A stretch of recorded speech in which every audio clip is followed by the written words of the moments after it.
नमस्कार, एमपी भारत में स्वागत है आपका। मैं हूं आपके साथ कुलदीप सिंह पठानिया। खबरों की शुरुआत करते हैं अहम सुर्खियों के साथ। शिवराज सरकार की रोजगारों को लेकर सौगात। सरकारी और प्राइवेट सेक्टर को मिलाकर एमपी में हर महीने 1 लाख लोगों को मिलेगा रोजगार। सीएम ने मंत्रिमंडल के सदस्यों और विशेषज्ञों से की चर्चा। एमपी में सरकार की नई पहल, युवाओं को रोजगार देने के लिए लॉन्च पैड स्कीम शुरू हुई। महिला एवं बाल विकास विभाग 18 साल पूरे कर चुके लड़के लड़कियों को खुलवाएगा दुकानें। प्रदेश में बर्ड फ्लू के खौफ को लेकर अलर्ट पर शिवराज सरकार। सीएम ने आला अफसरों की आपात बैठक बुलाई। दक्षिण के राज्यों से पोल्ट्री के कारोबार पर रोक लगाई। प्रदेश में पत्थरबाजी की घटनाओं को लेकर गृह मंत्री नरोत्तम मिश्रा ने पत्थरबाजों को दी चेतावनी। कहा, अगर गलत करोगे तो रोकेंगे, नहीं मानोगे तो ठोकेंगे। बैतूल में विज्ञापन के लिए एलईडी की स्क्रीन लगाने के नाम पर करोड़ों की ठगी का मामला आया सामने। 12 से 15 करोड़ की ठगी कर गायब हुई कंपनी। और अब अहम सुर्खियों के बाद खबरें विस्तार से। भोपाल से खबर है, शिवराज सरकार ने आत्मनिर्भर मध्य प्रदेश के रोड मैप पर काम करना शुरू कर दिया है और साथ ही प्रदेश में रोजगार बढ़ाने की कवायद भी तेज हो गई है। सरकार ने तय किया है कि राज्य में हर महीने 1 लाख लोगों को रोजगार दिया जाएगा। इसके अलावा अब एक जिला एक उत्पाद की योजना को भी रफ्तार दी जाएगी। सीएम ने बताया कि प्रत्येक जिले में हर माह रोजगार मेले आयोजित कर प्रदेश की जनता को रोजगार उपलब्ध करवाया जाएगा। एक हम बना सकते हैं, इसको कैसे कर, लेकिन रोजगार हमारा फोकस। और आपने भी चर्चा में भी सुना और अपना टारगेट की कि 1 लाख रोजगार 1 महीने में लेना, साल भर में 12 लाख। और ये असंभव नहीं, ये संभव किया जा सकता है हम सबके इंटीग्रेटेड प्रयास हो। तो इसमें एक रोजगार वाला समूह जिसमें कई आएंगे, छोटे बड़े। तो ये हम कहां से रोजगार के अवसर पैदा कर सकते हैं। अभी 20 तारीख को रोजगार मेला लगा रहे हैं। वो 20 किया है, थोड़ा सा तैयारी में 20 तारीख को 20 जनवरी को रोजगार मेला। तो रोजगार मेले में हमारा टारगेट है कि हम 1 लाख लोगों को रोजगार अपन जिलों में 1 दिन में 2 हजार, वो सबके मिलाते। लेकिन इसका जो असर जाएगा रोजगार के मामले में, सबसे बड़ी समस्या बेरोजगारी की, वो बहुत जबरदस्त जाएगा। लेकिन सरकारी क्षेत्र में मैंने आपको बताया 7,000 लोग तो अभी मांग रहे हैं। जितने पद हैं रिक्त वो भरते रहेंगे, जो जरूरी भर्तियां वो करते रहेंगे, उसका भी इनकार नहीं है। हर साल को चाहिए, जब पुलिस की भर्ती शुरू होगी तो हम करते रहेंगे, वो सरकारी भी नहीं देखेंगे। लेकिन सिर्फ ये अलग अलग जो हो सकते हैं, एक रोजगार का हमारा समूह बन जाएगा। एक राजस्व संग्रह करने वाले जो विभाग है उनका समूह, वो जरूर। अब एक उद्योग से संबंधित उद्योग भी है, एमएसएमई भी है, फूड प्रोसेसिंग भी है। एक समूह ये उद्योग वाला, ये रोजगार को कहें या क्या कहें इसको, या रोजगार ही इसको कहें, तो रोजगार के साथ एक इसको और एक बनाए अपन गुड गवर्नेंस, सुशासन। देखिए जनता को आपने देखा एक नया पैसा खर्चा नहीं, लेकिन तोड़ दिया गुंडों को, जनता को आनंद आ गया। इसमें बजट तो नहीं लगा। अगर हमने तरीका बदल के सेवा का लाभ दे दिया, इसमें ज्यादा खर्चा नहीं है, बजट की जरूरत नहीं है, लोगों को आनंद आ गया। और अब खबर शिवपुरी से। यहां जिला चिकित्सालय की बड़ी लापरवाही सामने आ रही है।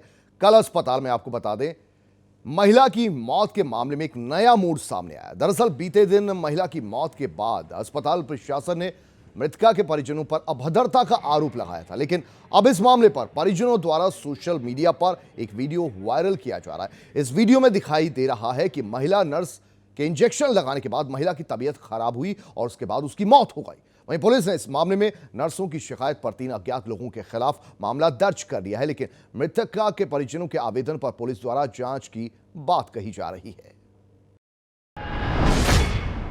जो पेशेंट पहले बीमार है, आप कह रहे हो कि पहले मैं राउंड से नंबर से आऊंगी, बेड वाइज आऊंगी, ये कौन सा तरीका है? नर्सों ने आरोप लगाया। मैं कह रही हूँ 10 बार सर, हाथ पैर ठंडे हो रहे हैं, होठों के रंग नीले हो रहे हैं। नहीं, नॉर्मल है, ये सबको होता है। हाथ पैर सुन्न हो रहे हैं, सबको होता है, ये नॉर्मल है। नॉर्मल है सर, ये कह के हमें हर बार बैठा दिया गया। हर बार। डॉक्टर सतीश जैन ने प्रियंका यादव नर्स वो प्रियंका यादव यशोदा, ये दोनों नर्सों की ड्यूटी थी। और उससे पहले भी एक थी, तो मेरी उससे बहस हुई कि आप टाइम पे नहीं आ रही हैं मैम, तो वो उसकी ड्यूटी का टाइम खत्म हो गया, वो मेरे सामने बैग टांग के चली गई, मुझे कुछ जवाब नहीं दिया। स्टाफ ने आप पर मारपीट का आरोप लगाया है। स्टाफ क्या आपने मारपीट मैं डॉक्टर को बुलाने भाग रही हूँ, उनके हाथों में इंजेक्शन है, मुझे नहीं पता कि किसी का भी हो सकता है और मेरे को लग जाता या मुझे कुछ भी असर होता, फिर उन्होंने अपने बचाव के लिए किया है। ये सारी बातें एक चीज और एक और चीज सामने, जैसे जो नाम आप बता, क्यों लेके गए आपकी जब मशीनें आईसीयू में लगी है तो लेबर रूम में ले जाने का क्या मतलब? जब O2 आप वहाँ आईसीयू में दे सकते हो तो अलग से ऑक्सीजन ले जाने का क्या मतलब? मैं अपनी दीदी की बेटी को लिए बैठी हूँ, माँ और भाई अंदर लेबर रूम में जेंट्स जाएंगे नहीं, ये इनसे कुछ बोला नहीं, स्टाफ भाग रहा है, ये वीडियो है मेरे पास, हमसे कहने की हिम्मत नहीं है, हम सह लें, वो कह नहीं पाए हम सह लें। ये वीडियो देखिए, स्टाफ भाग रहा है, डेड बॉडी पड़ी हुई है लेकिन आसपास कोई डॉक्टर नहीं है, आसपास कोई डॉक्टर नहीं है, हम लोग डॉक्टरों को ढूंढते फिर रहे हैं। ये देखिए सब लोग नर्सें भी हैं, हॉस्पिटल आई थी, इसके बाद बॉडी लेके नर्सें लोग आई थी, उनके द्वारा भी एक रिपोर्ट दिखाई गई थी। इसके बाद मृतका के पक्ष वाले भी आए हुए थे, उनके द्वारा भी इलाज के दौरान लापरवाही के दौरान बताया गया था, उनके द्वारा भी एक आवेदन पत्र दिया गया है, वो आवेदन पत्र जांच में लिया गया। और नर्सों वाले मामले में FIR दर्ज हुई? हाँ, नर्स वाले में FIR है। क्या उसमें नामदर्ज आरोपी नहीं, इसमें अज्ञात है, इसमें मृतका के परिजन टेंडर है, इसमें अज्ञात है। इस मामले में भी कार्रवाई होगी क्या? जो आवेदन इस समय पूरी जांच में है, पूरी कार्रवाई विधिवत पूरी कार्रवाई होगी, जैसे नियमानुसार पूरी कार्रवाई। खबर उज्जैन से है। मकर संक्रांति के त्योहार को लेकर पतंग बेचने वालों में होड़ सी मच गई है और इसी पर नकली मांझा और प्रतिबंधित डोर को लेकर उज्जैन पुलिस की 3 टीमों ने तोपखाना के पीछे गोदाम और एक घर पर दबिश मारकर भारी संख्या में चाइना की डोर जब्त की है। साथ ही मामले में पुलिस ने पतंग सेंटर संचालक के खिलाफ धारा 188 के तहत मामला दर्ज कर लिया। इस कार्रवाई के बाद से ही पतंग बेचने वालों के बीच हड़कंप मच गया है। ही नुकीला और काफ़ी घातक रहता है और इसको कलेक्टर महोदय के द्वारा उज्जैन में प्रतिबंधित किया गया है। प्रतिबंधित होने के बावजूद भी 2 जगह जो कार्रवाई हुई है छापामारी, इसमें एक बड़ी मात्रा में चाइना डोर जब्त हुआ है। इसमें एक थाना महाकाल के अंतर्गत और दूसरा थाना खाराकुआ के अंतर्गत लगभग 4 से 5 लाख का जब्त हुआ है और इसमें लगभग 4000 मतलब आई थिंक 3000 के आसपास जो बंडल्स हैं, जो बड़े बंडल्स हैं, कुछ छोटे बंडल्स हैं, वो जब्त हुए हैं और आरोपी जो है जिनके पास ये सीजर हुआ है उन खबर बैतूल से। यहां बैतूल में विज्ञापन के लिए LED की स्क्रीन्स लगाने के नाम पर करोड़ों का चूना लगाने का मामला सामने आया। इस मामले का खुलासा उस वक्त हुआ जब कंपनी यहां से करीब 250 लोगों का 12 से 15 करोड़ की रकम लेकर गायब हो गई और अब परेशान निवेशक पुलिस के चक्कर काट रहे हैं। आरोप है कि आयुष इंटरप्राइजेज और AGM डिजिटल लिमिटेड नाम की कंपनी ने बीते 1 साल पहले यहां बिजनेस पार्टनर बनाने का सपना दिखाकर अपना बड़ा जाल फैलाया, लोगों को झांसा दिया और कंपनी बड़े शहरों में LED स्क्रीन्स पर विज्ञापन का कारोबार करती है और लोगों ने बिजनेस पार्टनर बनने के नाम पर 25-25 लाख इन्वेस्ट कर डाले। AGM कारपोरेशन, और उन्होंने 2-3 नाम बदल लिए, बाद में चेक देते थे तो चेक को देख के हमने पेमेंट किया और उन्होंने बोले 18 महीने में डबल करके देंगे, तो उसमें हमने डाला पैसा, मैंने भी 2 लाख रुपए दिया। और काम था इनका, क्या काम करते थे ये? वो LED स्क्रीन लगाने का बोल के लिया, लेकिन उन्होंने ऐसा कुछ नहीं किया, पर पेमेंट हम लोग पहले ही कर चुके थे। LED स्क्रीन लगाने का बड़े बड़े शहरों में लगेगा बोले, वो डागा जी ने चुनाव में जो 4 व्हीलर लाई थी वो भी हमारी है, हमने ही भेजी, बहुत सारा ऐसी बातें बता के और फिर पैसा लिया कि हम उसमें इन्वेस्टमेंट करेंगे और एक LED में एडवर्टाइज देंगे, उससे कमाई होगी। हाँ सर, ये रवि आर्य सर है, इनके थ्रू हमने 1 लाख रुपए इन्वेस्टमेंट किया था। उनने बोला था कि 18 महीने में डबल हो जाएगा और हमारी डेट ख़त्म हो चुकी है और हम 4 महीने से भटक रहे हैं, तो अभी तक उसका कुछ रीजन नहीं हुआ। आज कुछ आवेदक आए हैं, AGM कंपनी है, उसने इन्वेस्टमेंट के नाम पर लोगों का पैसा डबल करने के नाम पर कुछ पैसे लिए हैं और जो चेक्स दिए हैं वो बाउंस हो रहा है। इस संबंध में आज कुछ आवेदकगण आए हैं, उनके बयान लिए जा रहे हैं। इस संबंध में जांच की जा रही है। जांच उपरांत गुण दोष के आधार पर कार्रवाई की जाएगी। का खबर जबलपुर से है। जबलपुर में एक महिला ने अपने बच्चों समेत पुलिस अधीक्षक कार्यालय पहुंचकर मदद की गुहार लगाई। महिला मनीषा मिश्रा का आरोप है कि उन्हें उन्हीं के घर में दबंगों द्वारा प्रताड़ित किया जा रहा है।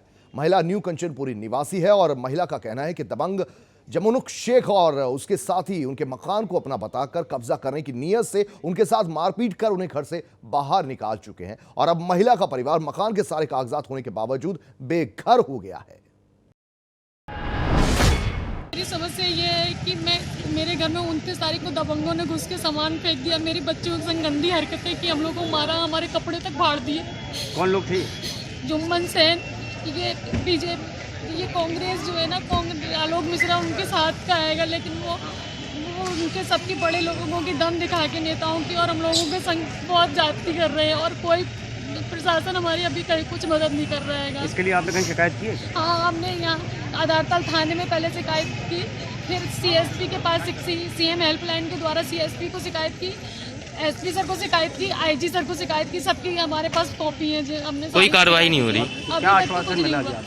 बस बोले कि हम लोग ने जांच करवाई जा रही है।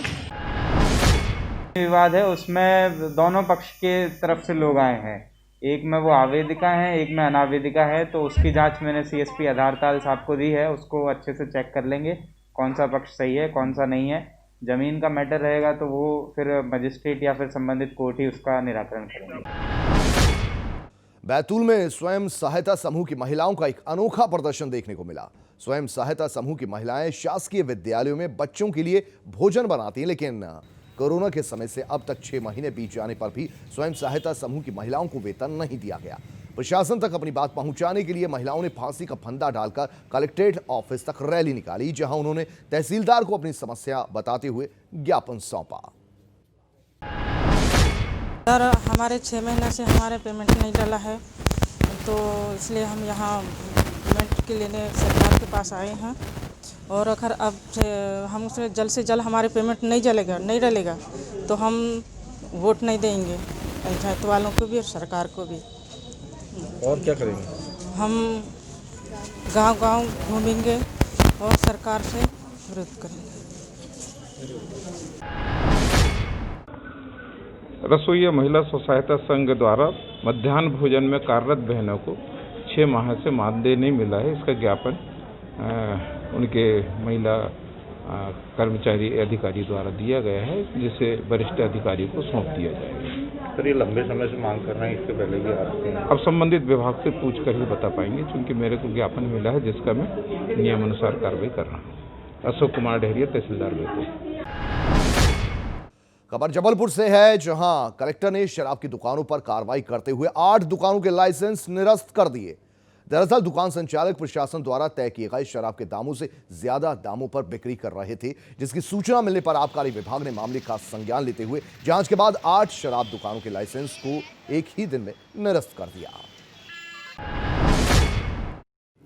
विगत दिनों विभिन्न देसी एवं विदेशी मदिरा दुकानों में ओवर रेटिंग के शिकायत प्राप्त होने पर टेस्ट परचेसिंग की कार्यवाही की गई थी और जिन मदिरा दुकानों में ओवर रेटिंग पाई गई थी वहाँ जो है तो प्रकरण दर्ज करके और माननीय कलेक्टर न्यायालय में पेश किया गया था। माननीय कलेक्टर महोदय द्वारा जो है तो आज 8 दुकानों का लाइसेंस एक दिन के लिए सस्पेंड किया गया है, जिनमें क्षेत्रीय बस स्टैंड सिहोरा, विदेशी मदिरा दुकान महानद्दा, विदेशी मदिरा दुकान मदन महल, विदेशी मदिरा दुकान शारदा चौक, विदेशी मदिरा दुकान गणेश चौक, विदेशी मदिरा दुकान बीगल मोड़ एवं देसी मदिरा दुकान गढ़ापुरवा शामिल है। इन मदिरा दुकानों में आज के लिए जो है तो पूर्णतः मदिरा विक्रय प्रतिबंधित किया गया है। खबर सिंगरौली से है। सिंगरौली में सराई थाना प्रभारी ने गांजा तस्करी के मास्टरमाइंड को गिरफ्तार करने में सफलता हासिल की है। तस्करी की सूचना मिलने पर सराई थाना पुलिस टीम ने दबिश देकर अलग अलग जगहों से 2 तस्करों को गिरफ्तार किया। पुलिस ने मौके से करीब 20 किलो गांजा बरामद किया। मामले में थाना प्रभारी संतोष तिवारी का कहना है कि दोनों गांजा कारोबारी एक दूसरे से कनेक्शन में थे और जगह जगह गांजा सप्लाई करने का काम किया करते थे। सराई थाना क्षेत्र काफ़ी बड़ा है और यहाँ नशे का जो कारोबार है, गांजा ये विशेष रूप से इस पर ज़्यादा सतर्कता बरतते हुए हमारे पुलिस कप्तान महोदय ने इस पर विशेष रूप से सख्ती बरतने के निर्देश दिए थे। उसी के संदर्भ में हमने मुखबिर लगा रखे थे और कल हमें सूचना प्राप्त हुई कि एक व्यक्ति मोटरसाइकिल से जो है वो निगरी तरफ से गांजा लेकर जो है वो इस तरफ सराई तरफ आ रहा है, तो उसको एक टीम बनाकर घेराबंदी करने के लिए भेजा। तो समुद्र गेट के पास उसको पकड़ लिया। तो एक बाइक में गांजा लेकर मिला था जिसमें 10 किलो गांजे का जो तौल में बाद में पता चला, जिसका नाम राजीव कुशवाहा, ये कतरवार थाना मझौली जिला सीधी का रहने वाला है। और जिससे पूछताछ में पता चला कि ये जो है बिलासपुर में ट्रेलर ड्राइवर था और वहीं से इसको ये गांजा सप्लाई करने का जो है वो मिला और अच्छा पैसा मिलता है, ऐसी इस बात से लेकर ये वहाँ सप्लाई करता था। लगातार काफ़ी मात्रा में सप्लाई कर रहा था। हिमालयी इलाकों में हुई बर्फबारी के बाद मध्य प्रदेश के मैदानी इलाकों में भी बारिश देखने को मिली है। दमोह में सुबह से कई इलाकों में घना कोहरा है, रिमझिम बारिश हो रही है और ठंड से बचने के लिए आग सेकते लोग नजर आए। वहीं इस बीच नगर पालिका प्रशासन की भी लापरवाही देखने को मिली। शहर के प्रमुख चौराहों पर अलाव की कोई व्यवस्था नहीं दिखी, जिससे लोगों को अच्छी खासी परेशानियों से दो चार होना पड़ा। ठंड तो अभी तो और ज़्यादा ठंड है। अभी कल रात से पानी गिर रहा है टिम टिम और अभी सवेरे से बहुत ज़्यादा कोहरा होने के कारण यहाँ ठंड में बहुत आदमी निकल नहीं रहे हैं। और यहाँ नगर पालिका की कोई व्यवस्था नहीं है कि कोई गरीब आदमी आए तो कोई गिलाने आग ताप न हो, तो कोई व्यवस्था नहीं है आगे की। और चलिए एमपी भारत में अभी फिलहाल के लिए इतना ही। दीजिए इजाजत, नमस्कार।